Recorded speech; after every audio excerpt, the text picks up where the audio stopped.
50 পেরোবে না বিজেপি, বাংলা প্রত্যাখ্যান করেছে বিজেপিকে। পদ্মকে কটাক্ষ কুণাল ঘোষের। প্রথম দফাতেই বাংলায় পরিবর্তন, দ্বিতীয় দফায় সরকার গঠনের প্রক্রিয়া। পাল্টা দাবি শ্রমিক ভট্টাচার্যের।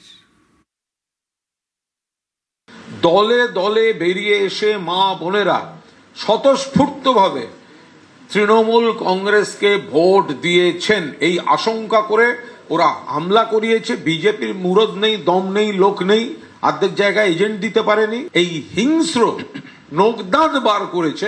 কিন্তু তারপরেও তৃণমূল কংগ্রেস জানাচ্ছে 50-এর বেশি পার করতে পারবে না, গতবারের থেকে কমবে।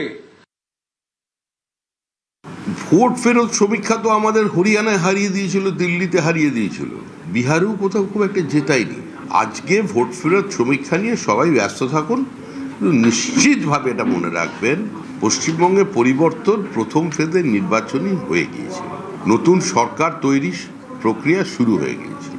এই লড়াই তৃণমূলের সঙ্গে মানুষের লড়াই ছিল এবং গণতন্ত্রের শেষ কথা বলে মানুষ জিতবে, তৃণমূল কংগ্রেস হারবে।